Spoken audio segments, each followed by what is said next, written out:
Hello everyone, welcome to the Livestream Spectacular Q&A for the exciting launch of Motion Foundation. Welcome everybody to this video. I'm going to be streaming for the next hour or so. Please let me know first in the chat if you can hear me. That is always a good sign. Hearing me and seeing me is very positive feedback that will help me continue. So let me know in the chat if everything is coming through fine. It looks like on my end, level should be good. And otherwise, I will begin with the full-blown stream. Yeah, we can. Excellent. Thank you, everyone. Okay, let me adjust my screens a bit before we get into the meat of it. All right, question. Let's see. Excellent. Wonderful. All right, I'll do that intro again because I'll crop that for the proper feed. Welcome everyone to the live stream Q&A spectacular for the launch of Motion Foundation. So I'm going to be streaming for the next hour or so. Hit me up with any questions you have about the course. I'll start things off with the most common questions I've already gotten so far. And if you're watching this at a later date, hopefully your question gets answered within this hour in some nice detail. But I'll have an FAQ on my website, benmarriott.com. You'll see that down the bottom of the Motion Foundation page.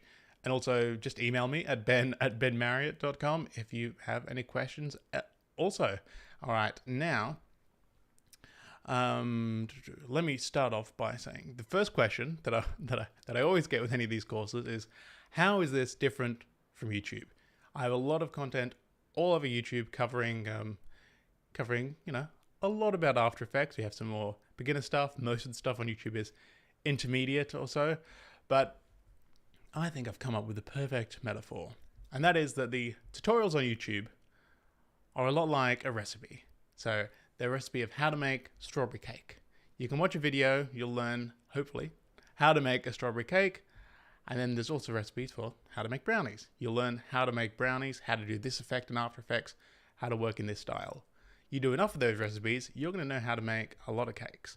And you can even kind of blend them. You can think, well, I'll make a strawberry cake base, but with a brownie icing. You can mix and combine, and you'll learn the methods of how to do those. The courses, they're like culinary school. They're like, all right, everyone, we're going to learn everything about your kitchen. What are your knife skills? How do you chop an onion? How do you chop a tomato? How are you going to interact with all of these ingredients? How are you going to interact with all of these tools to hopefully create your own recipe? So you're not just stuck searching for this little bit here, this little bit there. It's a structured linear progression that'll take you from, not knowing anything about cooking to, being your own head chef, how to run a restaurant, how to, how to scream at your staff if they're not doing it well. You shouldn't scream at staff, but don't take everything you see on, not like Kitchen Nightmares. It's not that kind of the culinary school. All right. Any other quick questions in the chat? Let me see. And also got my lovely production assistant and lovely wife here feeding me some particular questions in the chat that I might miss as well. So we have any plans for medium to advanced artists? So, well, my master motion design course, that is the equivalent intermediate advanced course. So I'm planning this as essentially it is the prequel to master motion design. So another common question I get is, how is this different from master motion design? Motion Foundation is for beginners. It's for those people who are not yet confident in After Effects. They want to learn, essentially from the very beginning, if you want that, to being comfortable to handle all the tools and how to know everything. Now, what I am doing is, because I guess most of the people that enroll already have a little bit of knowledge about After Effects, a tiny bit. They don't need to know how to open the software, how to create a comp, all of that stuff. So there is going to be like an optional lesson at the very start of the course that, if you know the very, very basics, you can skip that. But if you're coming in completely blind with not knowing anything beforehand, you can watch that too. And I will be uploading that section to YouTube as well, so you can have that as a bit of a tease as well. All right. Another question, how will this course help me to detox from using templates all the time? Well, I think templates are something that generally should be avoided when you're starting. I mean, we're all guilty of it. We all see a really nice fancy template and think, oh, that's only $10 and it looks so good and I can do that. But then you quickly realize if you don't do exactly what the template wants you to do, it is very hard to edit because they're often so complex. Normally complex behind the scenes, so you don't have editing controls on how to use it. So hopefully this course is intended to teach you how to not need the templates in the first place. You can go and create, your own templates, like with the metaphor, create your own recipes, and help in that way. Now let me think. Did that even answer the question? How to detox from templates? I think so. It'll teach you how you can approach, building your own files. And in lesson 5, which is our rest and relaxation week, where we're taking a break from an assignment, I'll be going over in detail more about creating templates, creating mogets, all the stuff to like really speed up your productivity, and everything like that. Now, I don't want to continue on with the previous question about different from master motion design. So yeah, foundation is for those, if you're not confident in After Effects, take this to get confident. That's motion foundation. Master motion design is if you're already confident in After Effects but don't know how to take it to the next level, that'll help you there. Like I said, it's kind of like this motion foundation. It's kind of like the prequel. Hopefully they butt up against one another so you can take motion foundation. And once you finish that, you're ready for master motion design. But one of the good prequels. I was trying to look up what's a good metaphor. There's really not that many great prequels I can use as examples, but more like Better Call Saul. So, and also very similarities. I'm also much older in the first one, a little bit grayer, a little worse for wear, but overall, equal or better quality. All right. Do you cover pricing and running a motion design business? No, not really. The business side of things is just too big of a subject, honestly, and too variable and time sensitive. This is focused all on the skills of animation. Like the business side of things can vary so much between like country to country, niche to niche. If you're trying to run a small studio versus a freelancer, it's a whole, that's a whole basket that is, pretty much changes every few years depending on the demands of industries and advancing technologies as well. And yeah, just too big of a scope to do that. I'd recommend for business stuff in motion design, check out Motion Hatch. They're a great resource on YouTube, great podcast as well. They do great stuff over there. All right, now, okay, we have another question here. Are there any discounts for 2 people? Like how much discount will we get if me and my co-designers enroll into the course? Sure, if you are ideally, if you're a business and you're wanting to enroll your staff, come on in. You're very welcome. Send me an email. I can set up a custom checkout so you can enroll everyone at once, or an invoice as well. Because I know businesses, they love to pay by an invoice. So yeah, do that as well. And 20% discount you will get. And especially if you get the bundle as well. That'll really help. Okay. Will you teach how to approach different styles of motion design? Yes, absolutely. We have a whole lesson for that, which is lesson 4. You'll see an example in the promo, which is of a lovely fish swimming, and it swipes through 5 styles. So in that lesson, the first section is all about getting this looping animated fish, which is pretty simple shapes, and how to get it looping with expressions. So, pardon me, a little bumped everything. And then, so we've got a 1-second fish loop animation, and then in all the different modules in that course, we're going to transform it into different styles. And really, the most common styles that you're probably going to encounter in motion design, the first one we're animating is flat. Then the next one will be more of a 2D cartoon style where we're adding strokes to make it look like an animated series, and some extra elements like eyelids and eye movement and that kind of subtle character rigging stuff. But not too much character rigging, don't get scared.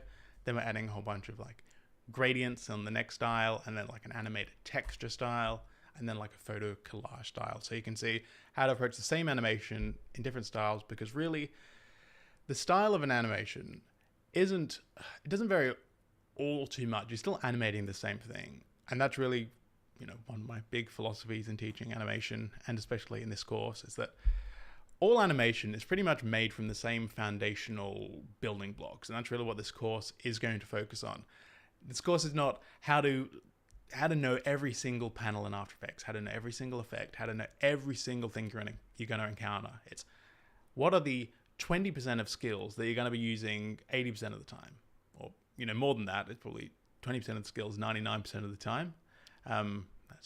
we're using the 80-20 rule, the Pareto principle, and really focusing in on those. So how to really master the transform properties using the graph editor, get things moving. Because if you can move a square from the left to the right of the screen and make it look exciting, make it look interesting, reveal something, how to draw someone's attention to this area of the screen, if you know those things, it doesn't really matter, what is the object. Moving a square is the same as moving a circle. That's the same as moving a hand. That's the same as moving some numbers. All of those things are the same. They're just the different they're the costume, the different dressing, the different style on the substance. So we're teaching the substance, and then in that lesson, how to approach the different styles as well, so you can add your own personal look on there. And this course is definitely for people that are, if you're a graphic designer, if you're a photographer, if you're, it doesn't matter what background or what animation style you want to work in, I absolutely encourage you to, use that in the assignments. I really encourage, be selfish, try to warp the assignment to what you need. So one of the lessons, is about style. Use that to how to create that fish animation or any other animation you want in your style. The goal is not to copy what I've made. Certainly that's an option, but also how to apply that to your own animation, your own style, because that's the end of the goal. At the end of the 9 weeks course is to prepare you so that you don't need me to be teaching you once a week for 90 minutes of how to do this. You'll have the skills to you'll know where you need to improve and what to build on, so you can create your work in your own styles. All right. How much is the course? The course is $497 US.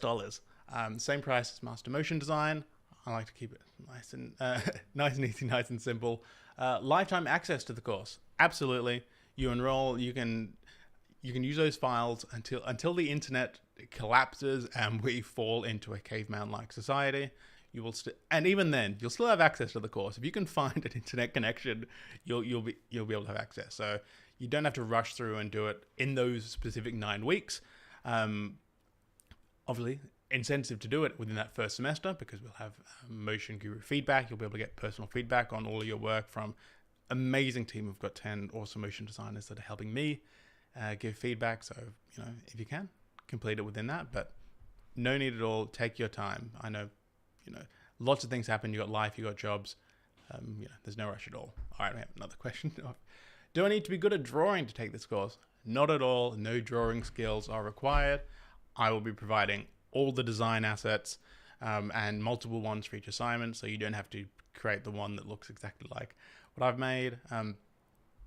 There's no drawing skills required. We will be touching on a little bit of Illustrator, but mainly just for setting up files in After Effects. In the second lesson, the first thing we do is break down, okay, you've been sent this Illustrator file from some designer and you're going to animate it. Here's how to separate it. Here are what elements you need to separate it. Here's what I think is a proper protocol to file your layers, to label them, what to separate, how to work with that. You won't need any drawing skills. Obviously, if you've got drawing skills, great help. You can create your own assets as well, but it's not required, not at all. All right. For those who have already taken some of your courses in the past, any consideration for discounts taking the new course? Yes. So you might have noticed on the website, I have a motion bundle option. So if you want to buy Motion Foundation and Master Motion Design, the ultimate package, you get a 20% discount. So if you have already taken one of the courses and you want to get a discount too, email me and I can help you out with that. I want to make sure how I'm pricing these courses, and my philosophy around that is there's never the best time to buy the course is now, because when you buy the course, you're going to get access to all of the stuff that I release in the future. So with Motion Foundation, if you buy it now, you're going to get the bonus content and the access to all the gurus for those 9 weeks. The course will still be available after those 9 weeks. You can always enroll in it. But the earlier you enroll, the earlier you'll get to see all of those live streams. And there'll be live streams coming up after those 9 weeks. I'll be doing one-off ones occasionally and into the future. So people that purchased Master Motion Design more than a year and a half ago now, they'll be able to, they viewed the live streams when they first aired back then, and then live streams for this semester as well, and ongoing as well. And also with the live streams, we have the technology has upgraded. Now for this semester, I have the opportunity we have the the functionality for you to call in as well. So it'll be kind of like a Zoom call, and how I'll be doing the weekly live streams is pretty much, the first section will be just going through some of the great assignments from that week, and then just taking your Q&A. So you'll be able to call in if you've got a mic and a camera, and we can have a chat, have a bit of back and forth, and engage in that way as well. So if you ever want to chat and talk face to face, and it's not on YouTube as well, so more like a Zoomy kind of atmosphere as well. So if you're interested in that, come on in. You'll be able to join me there. How many lessons will make up the course? 9. So it's 9 weeks. We'll have 9 lessons. They're about 60 to 90 minutes each. Towards the end of the course, the last 2 are all about a major project. So that will be a lot more of, we're doing a bigger project. The lessons is kind of more broader about the design, more of the design. Sorry if you can hear very, very loud cars driving by now. More about the design, storyboarding, setting up an animatic, and sort of bringing a project from the start to the end. The early ones are a lot more in-depth about very sort of specific elements. So it's like building all of these skills, and then in week 8 and 9, putting them all together to make something that you can put on your portfolio, your reel, all of the assignments. Of course, you can do that as well. But yeah, really building up so you've got your own project that you've got complete control over. All right. Are you covering Adobe Illustrator in this course, or purely focused on After Effects? Yes, so After Effects, we're going to be in 98% of the time. Only a little bit of Illustrator for essentially setting up for After Effects, getting the files ready in there, how to make adjustments. And I think it's very handy to know After Effects. Sorry, very handy to know Illustrator. It's not essential. If you don't know Illustrator, I'll teach you everything you need to know in order to use it for After Effects. Not for, creating your own designs in that regard, but, when you get a design, how to separate it, how to, get it ready. All right. Now, how is the ratio of tech and graphic design? I'm not quite sure. I know exactly what you're asking there. Feel free to, if I don't fully answer your question, just feel free to follow up in the chat as well. There is not much, very, very little design actual teaching in the course. I'm really laser focused on the motion aspect, just because they're too massive of a topic, even in a 9-week course. There's so much to teach in the motion front, and I want to make sure I get that all done. In the later lessons, in that major project one, I'll talk about storyboarding, designing frames, particularly for that kind of explainer video, which is what the major project is going to be. So we'll be able to create a ideally a 30-second, 10-second, 60-second, depending on how much time you want to put in, explainer video on a topic of your own choice. So we'll be designing frames for that and talking a bit about storyboarding and planning in that regard, but really we're focused on getting stuff moving in After Effects, because, well, teaser, but my next course will be all about design. All right. Landy says, really loved your reference to John Cleese's lecture on creativity in the master course, by the way. Excellent. Yeah, in the master motion design course, in the equivalent, the relaxing midweek, mid-semester break, I did a whole section on creativity. And I referenced this amazing lecture by John Cleese, which is probably the most influential piece of media that has affected my career. And if you look up John Cleese creativity, you'll find a lecture from the early 90s. It's about 30 minutes long, and I'd highly recommend it. It goes through his process of how he wrote sketches with Monty Python, and about essentially getting into a creative mode so your ideas can come out. And I found it so useful. And I talk a lot more in the Master Motion Design course, how I apply that to motion design and brainstorming and coming up with ideas in that regard. But it's excellent. But he also has a book out that he brought out a couple of years ago, which has very negative reviews. So don't worry about the book. Just focus on that lecture. John Cleese became an old man that went through a lot of divorces, so he needed some money. So all right. How long did this take you to develop this course from scratch? A long time, pretty much 2 years. I started developing this, I think, even just before the last course came out, and I've been really focused on that behind the scenes since that came out, because, to be honest, I thought this was going to be a much easier course to develop, because it's the beginners. This is the easier side of After Effects. I know After Effects a lot. I can, that's easy to explain. I was wrong. explaining something, assuming the user has less knowledge about the subject, is tricky because I have to go back in time and think about what was I thinking when I first opened After Effects.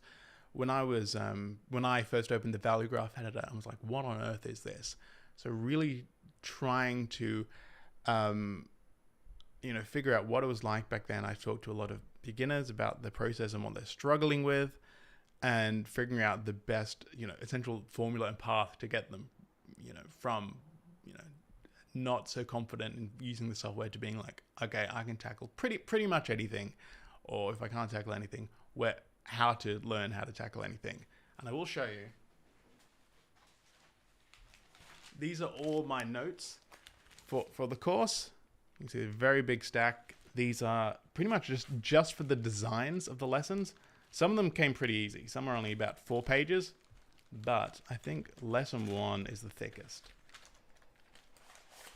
Lesson 1 for both my courses, always the largest. I think this is probably 30 pages of different design options.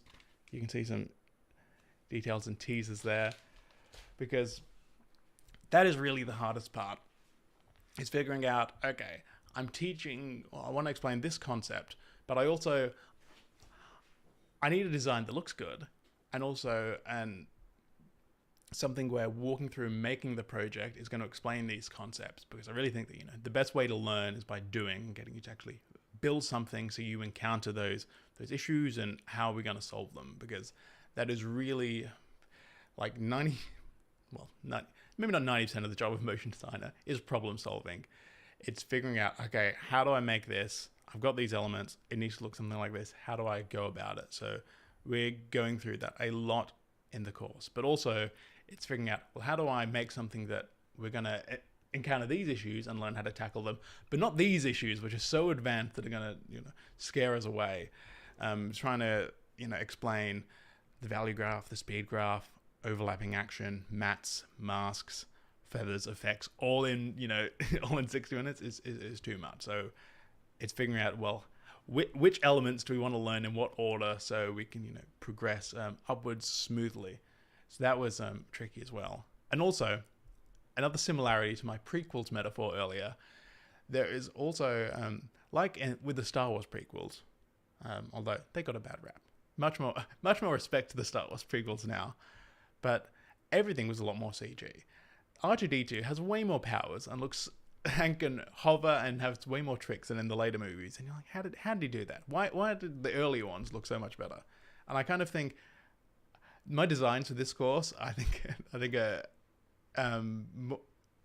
better than the master motion design. I think in just 2 years, I've improved much more as a designer, in the same regard to R2-D2.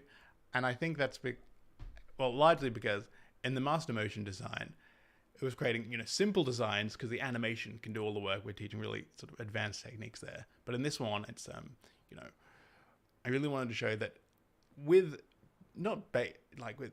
a solid understanding of the foundations, you don't have to be that crazy of an animator to get really good results. So I focused a lot more on the designs, and I think they're really paid off. I think they look really good. I'm stoked with this one.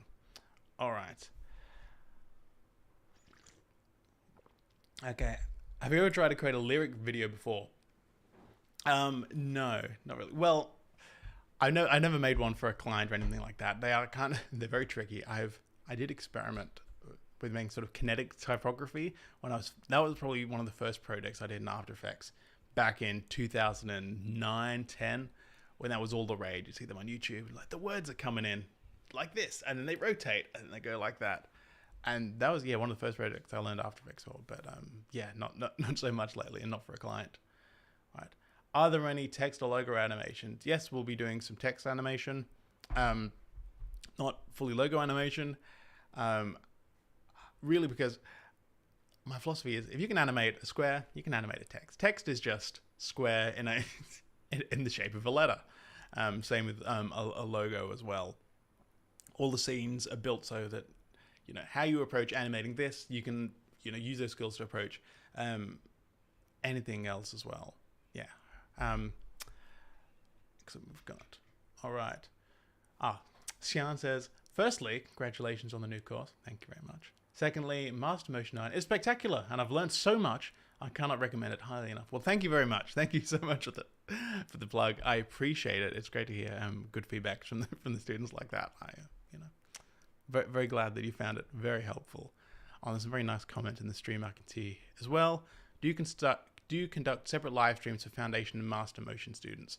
So for it's all in. Everyone's welcome. I'll be focusing on Motion Foundation for this first semester for the first 9 weeks here. But everyone is welcome to join. If you've already purchased the course, log into the community. You'll be able to watch them too and ask questions. But I'll be focusing on the techniques and work from the lessons of Motion Foundation. Excuse me. Is the community group same for Motion Foundation and Master Motion Design students? Yes. So there'll be the community group is held on. I'm using circle.so as a platform, so you'll be able to log in, and there are separate groups for Motion Foundation and Master Motion Design. Depending on which course you purchase, you can unlock those discussion groups. But there is a general area where I have all the live streams, general discussions where we introduce ourselves, and everything like that. But yeah, it's in the same place. Quick question. If we submit week 1 assignments and week 2, do we miss out on guru feedback? No, not at all. So how it works is there will be a different space group in the community. And if you submit your assignment for whatever week that is, you will get guru feedback regardless. For those 9 weeks, while I have the gurus, anything you submit for your assignments will get feedback. So if it takes you 5 weeks to do the first assignment and 3 weeks to do the second one, and so you only submit for week 1, week 2, week 3, you'll get feedback on all of those. So yeah, don't worry, don't stress too much about completing it in 1 week. That structure, that timeline is people that are really dedicated to this, that want to put 6, 8, 10 hours in that week in order to really get something and follow along as much as possible with everyone else doing the course. But everyone has life and work and things outside of the course as well, so I want to make it as open. So no one's penalized for taking their time. There's nothing to worry about there. But whatever you do get in those 9 weeks, we'll get feedback. All right, can we join the class anytime in the future? Yes, absolutely. The course will be open to purchase. Ideally forever until the internet collapses. But yeah, so after the course finishes, after these 2 weeks, until April 21st, that's when all the bonus content,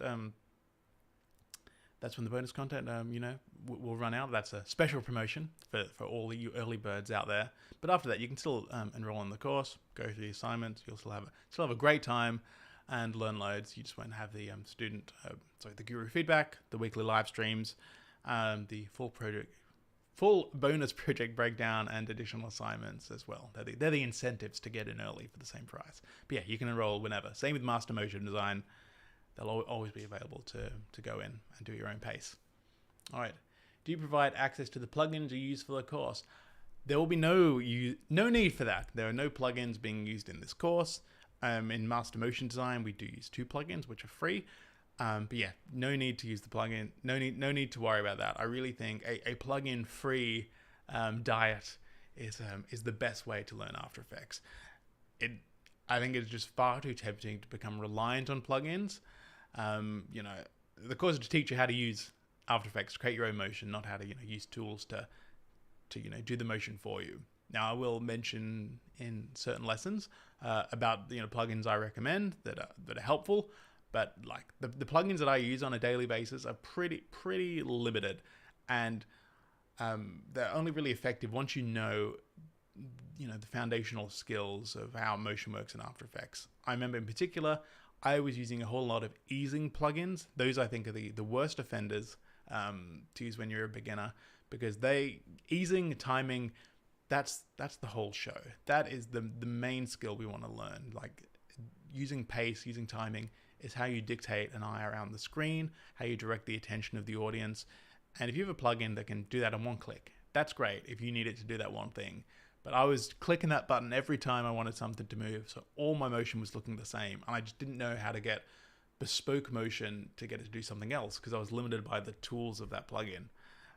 It's like some easing plugins I do really like is Flow. I love Flow. It gives you a little graph editor preview, so you can at least know the graph editor while you're using that. That is fantastic. That's by you can get that on AE Scripts. It's by Render Tom and I believe Noel Hoink. Yeah, I believe I got that right. Please correct me in the chat if I didn't. Flow's excellent, and Ease Copy as well, which is a free plugin. But we won't be using any of those. You don't need them. What I love about them is they just add a little bit of convenience to using them. But yes. Juan Sebastian Gill says, "You are the Messi of animation." Oh, thank you very much. I appreciate that. You're far too kind, and that is it's too kind of a comparison. But thank you. Will you be teaching expressions? We will cover. Yes, we'll be covering expressions.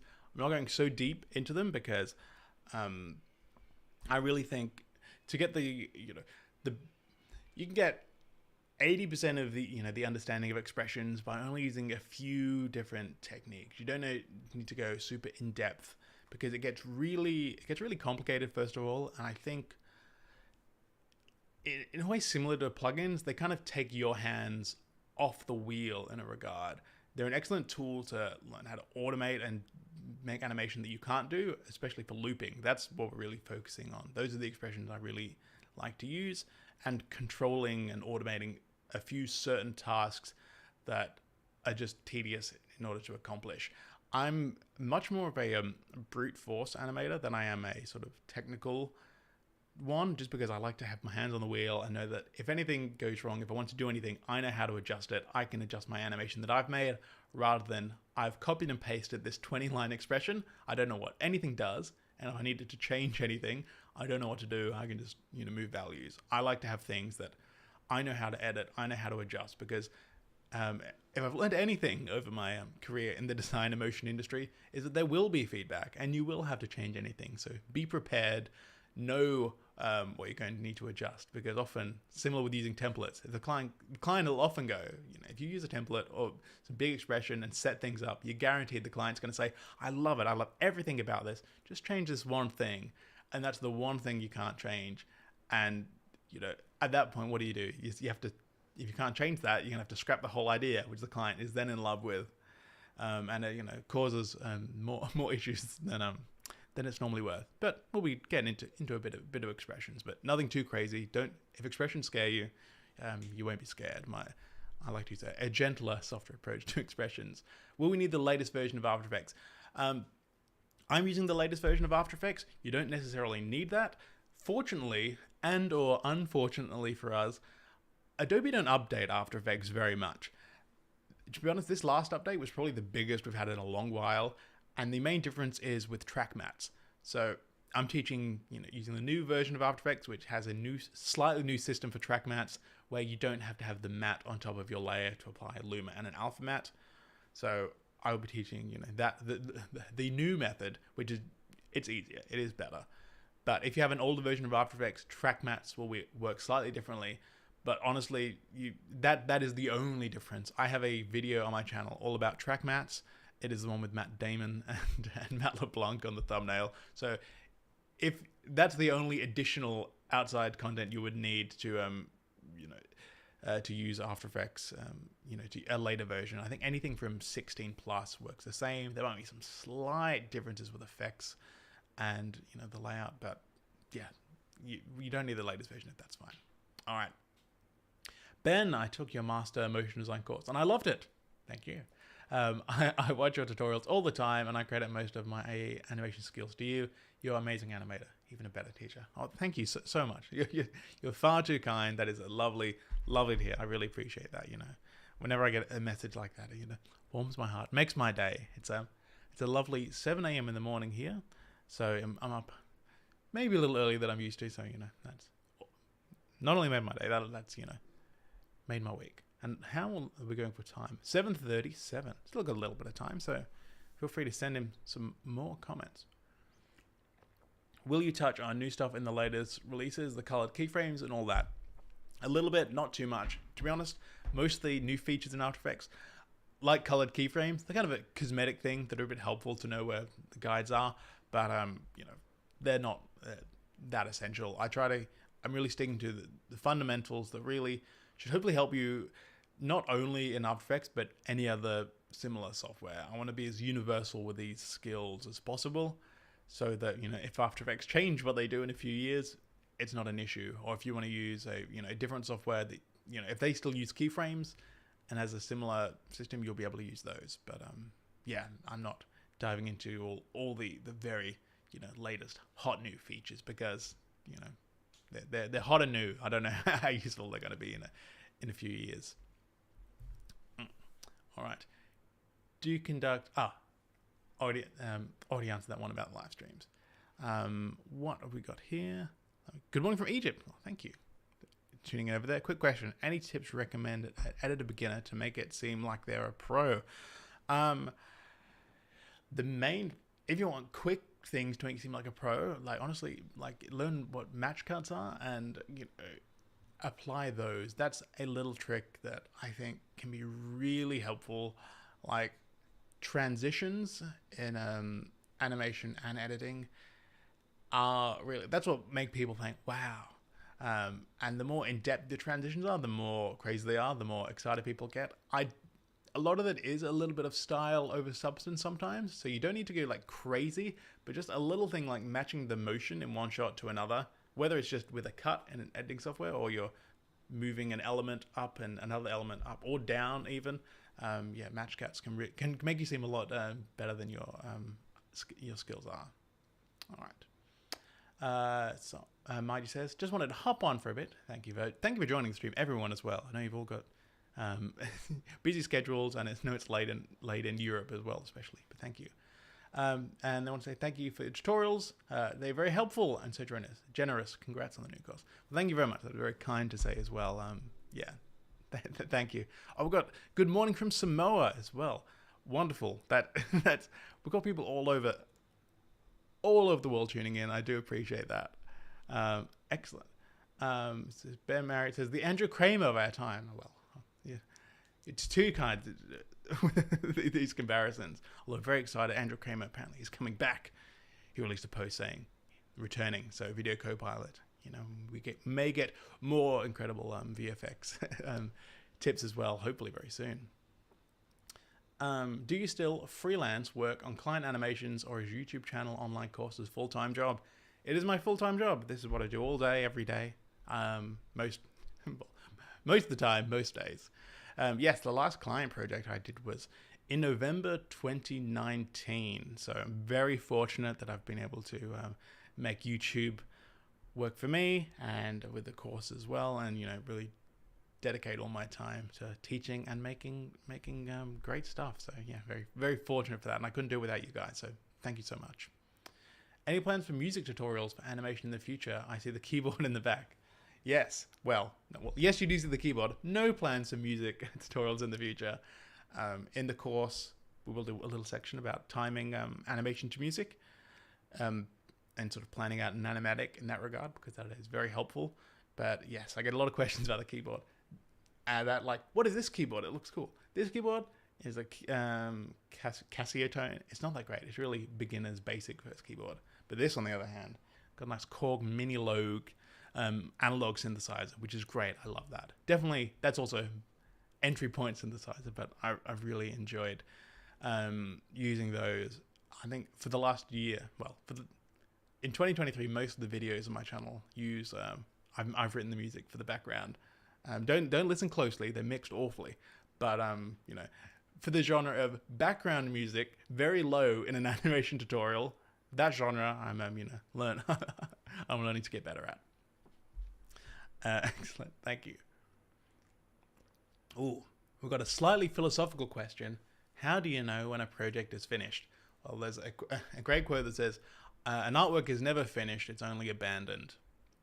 And part of that's true. I think really the biggest indicator of when a project is finished is when the deadline is, when the client needs that file. And what's really helpful is to work backwards from there. That's how I time a project, to go less philosophical and more, time management, practical. if I've got 2 weeks to do a project, you know, I know that, well, the client needs the final version there. 2 days beforehand, I need to hand over a proposed final. You know, 2 days before that, they need to see something that's 80% complete, and work backwards from that. Rather than just, you know, just starting and seeing how you go and sending them when stuff's ready. Getting goals like that really keeps you and the client accountable for when they need feedback versus when you can deliver the next version. And also a really top tip I learned while I was working at Buck, while I was freelancing there, was when they sent a WIP, a work in progress, to the client, they would have a document that had a screenshot of every single shot in the animation, and then in the bottom right it would say the percentage complete. I thought that was a really great way to show the client, like, I think this is finished. This is 100% proposed final, or this is 50% finished, character still needs animation, or text not animated. So they know how finished you think it is. Because sometimes you send something that's not finished and they go, is this it? I was expecting it to look a lot better, because they're assuming it's finished. Or if you send something that's finished and they say, great, can't wait to see the next version, then you, either way, you've awkwardly got to explain, oh no, actually, that's all I was planning to do. Or, you know, don't worry, it's going to get better. And yeah, I think a really easy way to get rid of those whole conversations is to just add a percentage complete, and explain that before they give you feedback on it. Okay, what is the best way to learn After Effects effectively? I use After Effects a lot, and I'm not a professional, but I know my things. Well, the best way to learn is to come and join the Motion Foundation course or the Master Motion Design course, depending on your level. But really, I think, yeah, look, doing projects. These courses are so project-based because I really think the best way to learn is doing. So if there's something you know, don't know how to do, find a project where you can do that. And I really, you know, that gives you the opportunity to do that. And one specific thing to do is don't try to do a project that is so completely new that everything you do, you have no experience in. I did a talk at Node Fest, I believe it was back then, the Node, as it is now, in Melbourne a couple of years ago. If you search Ben Node on YouTube, you'll find my talk. But I talked about what I call the Durry principle then, but it was really like an 80-20 principle of, with a new personal project, have only 20% of the skills needed for it, your new skills. So 80% of it you're comfortable with, you're confident, oh, I can do this, and you're introducing one element that you can sort of tack on. So you're not trying to jam 60 new tools into your toolbox. You're adding one tool in there at a time, and you can lay it carefully and fit it in, and only focus on integrating one thing at a time into your workflow, and one little effect like that. Yeah, so I hope that's helpful. Okay, we have good morning. Well, good morning to you. I'm curious about certification, and what is there more to know about that? Greetings from Mexico. Great fan of your work. Thank you very much. Well, you will get a certificate after completing the course that I will send you. Just reach out to me after that. But I'm not an accredited university, so you will not get a degree. I cannot offer PhDs for this course, I'm afraid, but I can offer, you know, a PhD from the school of hard knocks, PhD of the streets. This is this you know, the skills of the true degree that you can gain from this course. But I hope that helps. How is Kimchi doing? Oh, well, in fact, Kimchi is asleep. I can hear him making noises. I can see him out of the corner of my eye. I would bring him on camera, but he is sleeping. Yeah, so maybe later, if he gets up and runs around, we can take a look. Someone says, "Are you in the UK?" No, I'm in Australia, but I do have a British twang to my Australian accent because all my family's English. I'm first generation over here, so represent Sheffield, Yorkshire lads. Should a motion graphic designer bother to create a personal branding to get noticed? Love yours, of course. Oh, thank you. Yeah, I think so. Don't stress too much about it. You don't need to have you don't need a logo. You don't need anything like that. But if your website and kind of branding is consistent, it will, you know, it gives more comfort to the client to know that they know the importance of consistent and good design. Even if the client doesn't know about those concepts, they just want you to make a logo or animate something for them. if they can see that you care about that stuff, it can be really, really helpful, have a really big impact. And I know that's something that's so hard to do. Like editing our own show reels is like the hardest thing. Building our own website, even though that's what we do for a living for other people, and you can be very good at that, often you're lacking doing it for yourself. And I think, that's a shame, because that's probably where it's most important as well. I think if you are doing a reel, updating your website, treat it like a client project. Book time in your schedule. I'm going to spend 3 days on this, or a week, or however long you need or have, and treat it like you're working on a client project. And I, thank you for your kind words about my branding and stuff like that. But I feel as though like, I could always be doing more. And whenever I sit down and think, and stop thinking of it, this is a hassle that I have to do, and like, I should really get around to that. It's okay. Well, this is a project that I have to dedicate time to do it right. I want to sit down and do it, come up with ideas. And once I'm in that mode of trying to create something, then it becomes a lot easier. It becomes less of a chore and more, this is exciting. I can do what I want. I'm my own client. I can do anything. Although that can be paralyzing as well. And I think that's one reason why we tend to put it off, because we feel as though, oh no, I'll need to dedicate a lot of time to this. It needs to be great because it's my one chance to do it. Well, not your one chance, but like, this is what I do. So if my version of this isn't great, it's not going to be, the clients are not going to want that. There's a lot of pressure on it to be good, and that pressure means that you don't do anything, and that's worst of all. It's better to do something than to not do something, as the old saying goes.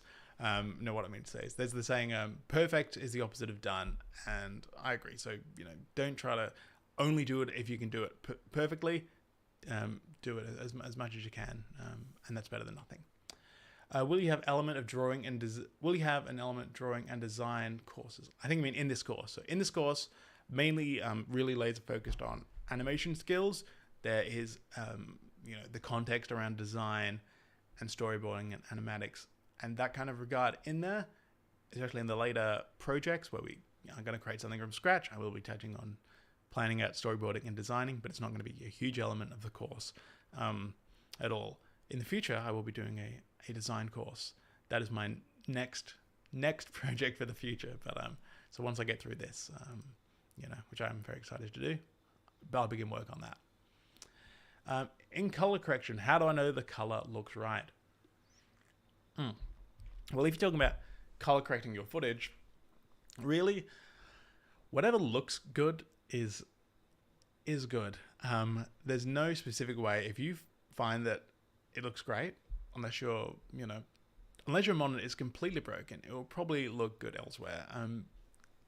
Everyone's monitor will be calibrated differently. So when you export the file, people are beginning looking on it on all sorts of things, on TVs with motion smoothing on their phones that have got cracked screens in them. You can't control all of the outputs, what people are going to view it on. You just need to make it look as good as it can on your screen, and hopefully, as long as you've not done anything crazy with it, it should be calibrated normally, have the color space on none in After Effects, and you should be fine. I haven't had too much issues with that. I've got a question here. What is your After Effects folder structure template? We're going to the deep in the course. In the templating, resting, relaxation, break week lesson. I'll be going through all making templates and how I use that. Mine is based on, like in After Effects, it's based on the one they used at Buck, which is a bit simplified a little bit because I'm not working on a big project where I have, 12 other, animators submitting their files. Because when I was at Buck, I was often in charge of the edit of the project as well, because I was, I think I got...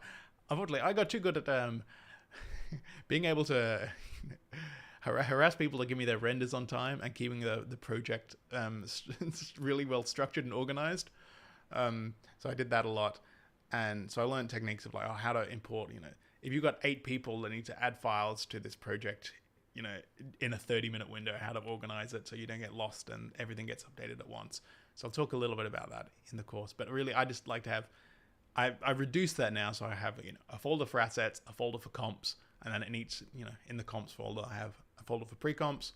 In the assets folder, I have one for imports, images, solids, things like that, and just add a folder when I need it. Most of my projects don't get too big that I need that, but I find that structure really works for small projects and you can scale out to really big projects as well. All right, so we have a question. How do I decide whether to take this course or master motion design? Well, the simple answer is, if you're not confident in After Effects, take Motion Foundation. If you're confident in After Effects, but know that there's something lacking in your skills, you want to take it to the next level, master motion design. Also, if you're unsure, if you feel like you're in the middle, you can email me some of your work. I can take a look and, recommend where to place you based on that.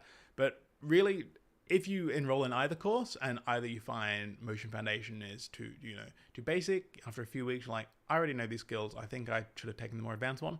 That's no problem. I can just swap you over. It's very simple at the back end to just change where you're enrolled in. So you've got nothing to lose. If you think, I want to take one of these courses, but I'm not sure which one, enroll in the one you think.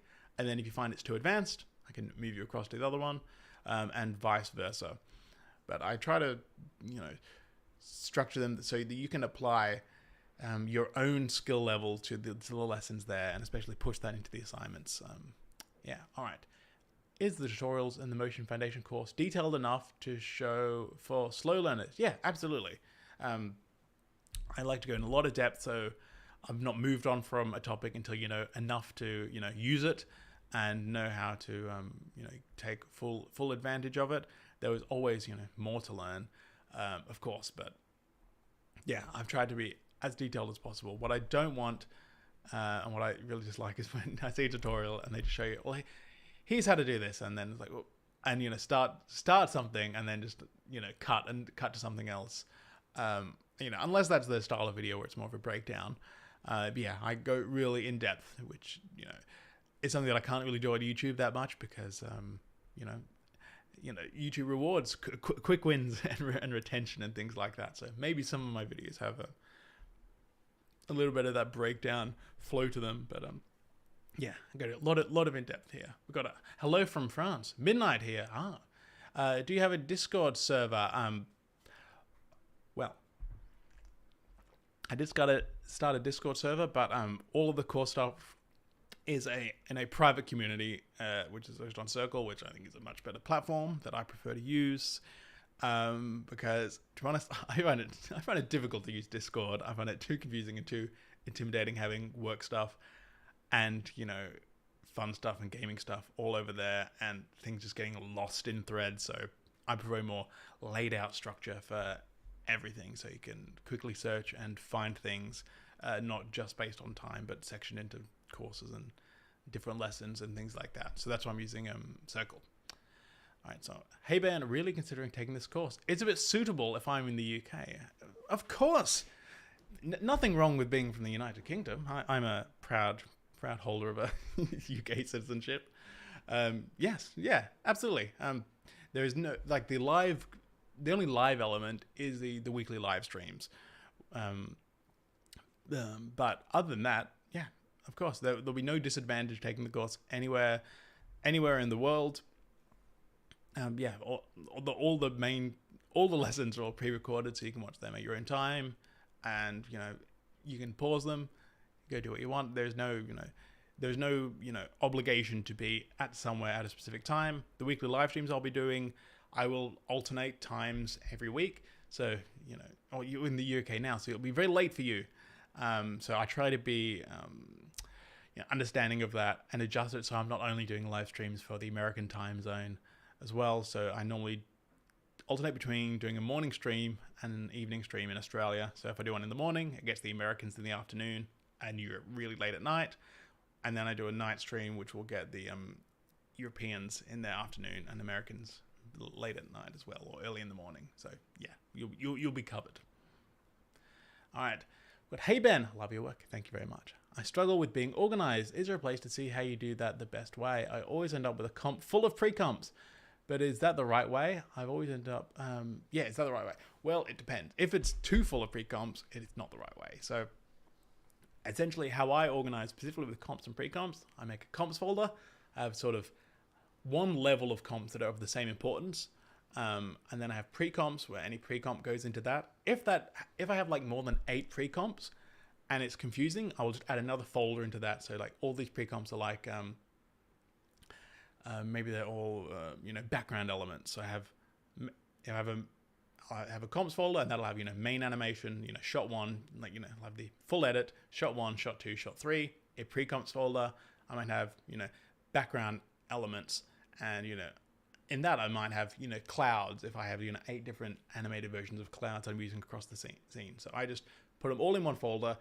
If once that gets too confusing and taking up too much space when I open it up on the project panel, add a new folder, and keep subdividing it based on needs and scale it up in that regard. I found that really helpful to me.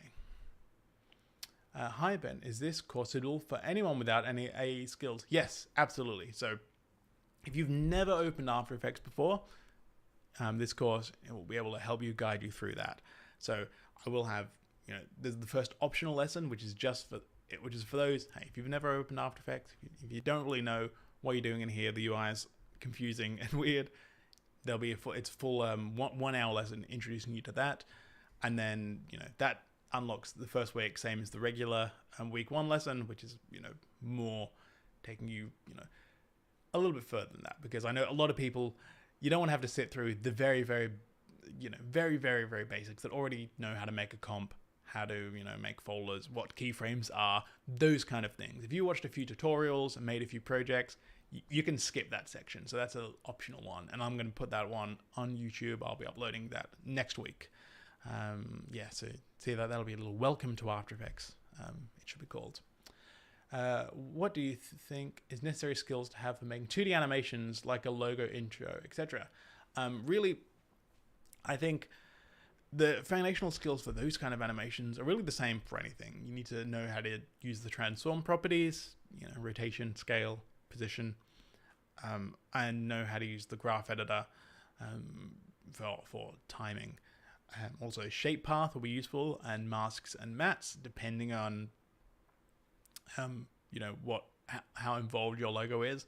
But I think with those skills, if you know those things, know them really well, you can tackle so much in After Effects. 90% of what we do is moving elements around, moving elements around the screen, adjusting their path, and timing it so they come in at different times. Those are really, you cook it down, you reduce it to its most basic ingredients. Those are the foundational skills. And I spend a lot of time on those and really understanding at a deep level how to use those, what situation to adjust them, how we can go about that, what problems we're going to encounter. So the course is really focused on those, foundational, fundamental elements. And I try not to include too much of little things that you are going to use once in your career. They're here's how to use the Mr. Mercury effect. When are you going to need that? Really, none of the time. And it's hard to, any techniques and skills that are, really particularly niche and that don't have a lot of overlap into other techniques. I really wanted anything that I included in this course, I wanted to make sure you're not using it just to make this one specific thing that has a lot of overlap. Bump the camera again. Has a lot of overlap, so you'll be able to use it in any style you need, for animating logos, animating text, animating characters, all of those things. The fundamentals of storytelling, expression, motion, all of that stuff. It's raining out here. How is Doggo? Also curious to know who of your animation heroes. Well, Doggo is doing very well. He's still sleeping over here in his little bed. He's good. He's not normally up this early. Well, none of us are normally up this early. Oh, he's awake now apparently. So maybe I'll be able to put him on camera in a little bit. My animation heroes. Well, in the working motion designers now, I really love Ariel Costa. Goes by Blink My Brain. He really is, fantastic. I love his work. It was one of the biggest inspirations to me starting, and has continued to evolve his style so well, and just to be a force as a director. If you look at Blink My Brain, see any of his work, you'll be stunned. It has this really cool collage style that works with proportions, and it mixes graphic design elements with footage, with photography. Everything you want in an animation, it's in there, and it designed so well. So I really love yeah, love his work. Yeah. All right, what have we got? We got another one here. Chicken or beef? Chicken, of course. Kimchi would agree as well. Chicken is his absolute favorite thing. There's nothing he wouldn't do for a piece of chicken. All right, got here. We have another look. Let me check on the time. Oh, it's 8 o'clock. Been here for about an hour, so I'm going to start wrapping up. But I will answer. Chuck, throw your last Hail Mary questions into the chat. I'm going to make sure I have covered everything I wanted to cover in here. Oh, one question I get asked a lot: subtitles. So the course is all in English, and there'll be English captions and subtitles for everything as well. So if you need subtitles, if you find that really helpful, they'll be in there. You won't have to worry about that. Yeah, and thanks everyone for your, before I get to the last questions, thanks for showing up. Thanks for all the kind words. I really appreciate it. Like, it's so wonderful to go on here, and there's, there's people watching and tuning in, and that are, watching my videos on YouTube, and, being able to,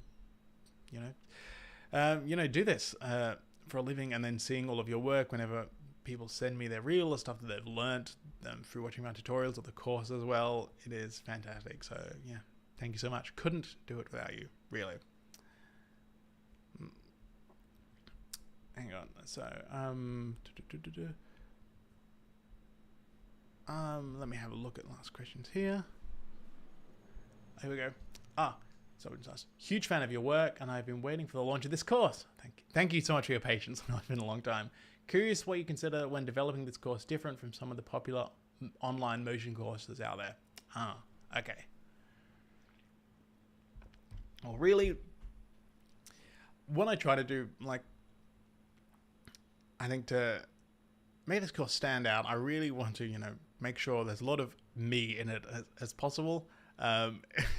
If that makes sense, I'll explain that here, because I think a lot of courses you can get out there, there's some great ones, there are not great ones as well, but I think the biggest factor is the teaching style and the instructor. That is the biggest factor I found with education that I enjoy. If I like the style of teaching that someone does, I'm going to be a lot more inclined to enjoy their longer stuff as well, because some people, they have different kind of teaching methods. Some people teach more technically and drier. Some people are a lot sillier, goofier, and those things. I try to keep it a balance of the two. And and I think by having so much content on YouTube, that helps people get to know what my teaching style is. The course is essentially that, but just a lot more in depth. So, go into the deep stuff, that is just the stuff that's too boring for YouTube, like folder structure and everything like that. Although probably, that could be a YouTube video on its own. But that kind of thing. And I think, the way I like to teach is to, by making a project and, essentially treating it as if it was kind of my first time doing it as well. I find when I do tutorials too much, there is a lot of tutorials tend to get really sanitized, because in the short YouTube version, it's 5 minutes or 5-10 minutes. It's very hard to get through. Oh, here's what happens when things don't work. That's the thing you don't get to see. You see someone make it, and you see someone make no mistakes when they do a tutorial. And that's not really how the real world works. So in the course, I go through, we start something, and then, we've encountered an error. How do we solve that? Do we have to go backwards a step and then figure out, okay, well, what do we do from here? We encountered that. How do we not approach that? Because the reality of, working as a motion designer is a little bit messier. So that's what I like to get into there. And I think a lot of courses, when I've taken courses that I haven't enjoyed, it's because a lot of time the instructor is just talking about how they did it. And hey, I did this, it's easy, just do this. And it's well, what if that doesn't happen? What if I don't have those particular set of skills? How can I approach it? And what I like to do in the course and in the tutorials, I try to demystify that all the complicated stuff that you see is really just made up of those basic building blocks. And they're, like a magic trick. You're looking somewhere else, so you're not seeing that. It looks way more advanced and cool because you're not focused on the details. You're caught up, your eyes are looking somewhere else, you're caught up in the story, something's happening on screen that is delightful to see and pleasing, you're learning something, you're in the screen, not necessarily learning something from the tutorial, you're learning something by watching it. All motion design is, it's design, you're communicating, you're teaching the audience something, whether it's for a product, for a narrative story, something like that. So people should be ideally focused on that, not wowed by the motion, alone. And you should use the motion like as a tool to get them to that result, not just how to make this so it looks really good. And now you do need a bit of a balance of that. When I make a YouTube tutorial, people want to see, oh, well, I want to make some cool, flashy looking stuff. So I try to, give them that, but also give them the underlying structure behind it as well. So, you learn, well, here's some actually useful skills with this, tantalizing, effect as well. But in the course, I can get into a lot. In the course, I don't need so much of the tantalizing effect.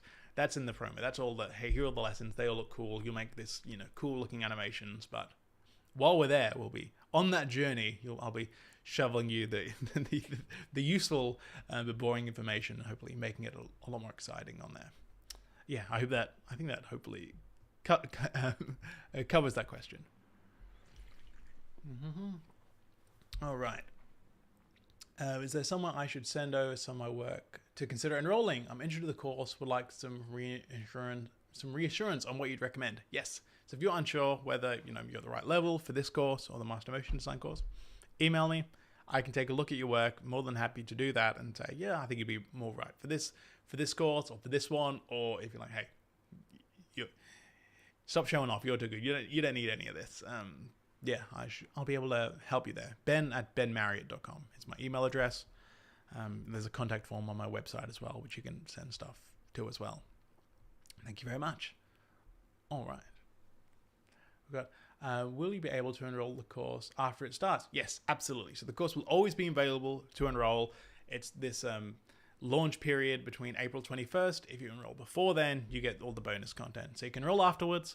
But if you enroll before, you get the same stuff plus more. You get all the bonus content. We get a full project breakdown, which will be of the animation from the promo at the very end, where we zoom into this sort of space column and go all the way up it. There's like a little camera move there and a rack of focus and all sort of complicated stuff. I've got 2 additional assignments, so you can have 2 more projects to put into your portfolio on top of the 9 weeks of lessons and those assignments there.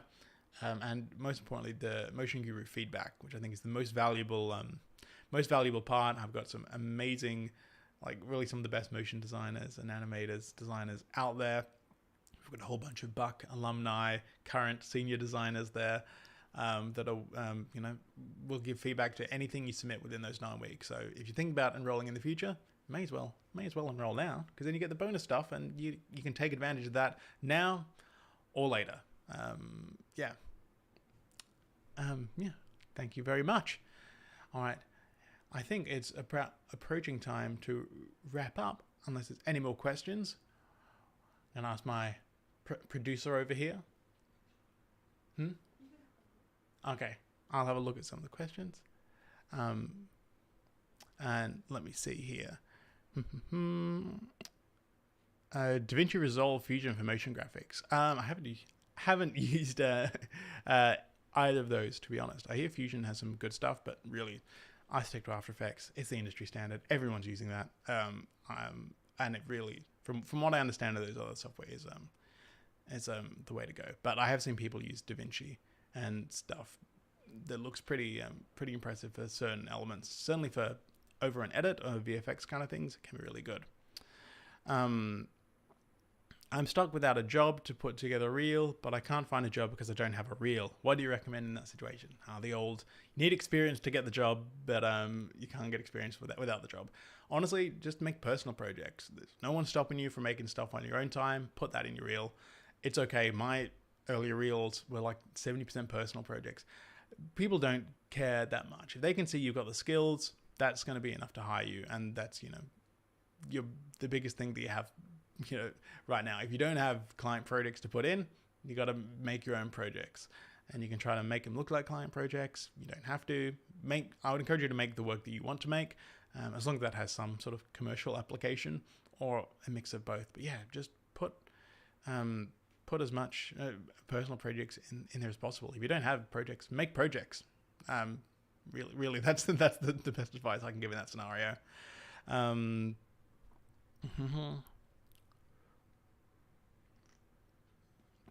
All right, and I'm open up to any last words here. I think I've covered all of these questions here. If you've asked some a little later, I might have already covered them earlier in the stream, so you can go back and rewatch this. But I think we're about ready to go. Yeah, I think. How are we, trusty producer? We're going to call this a successful stream. Well, thank you very much for everyone who joined. I really appreciate it. I hope to see all of you in the course. Now, all right, I see one comment of show the doggo.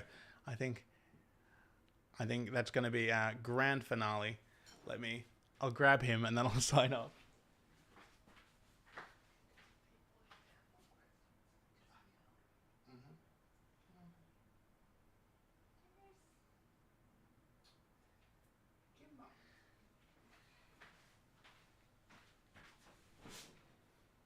All right. Thank you very much. All right. We have Doggo here for you. Kimchi is still... We'll love to get back to sleep after this. He's so warm. He's been in his house. Hopefully you might have picked that up. But yeah, thank you so much for everyone who joined. If you have questions, email me, ben@benmarriott.com. Ask me in the contact form on my website, benmarriott.com. Yeah. Thank you so much for joining live. Those in Europe and England, get to bed. It's late. And yeah, everyone else, enjoy your day. Americans, enjoy your afternoon. Australians, Southeast Asians, East Asians, everyone in our time zone, the best time zone, enjoy your Friday. Goodbye, everyone. I'll see you in the course.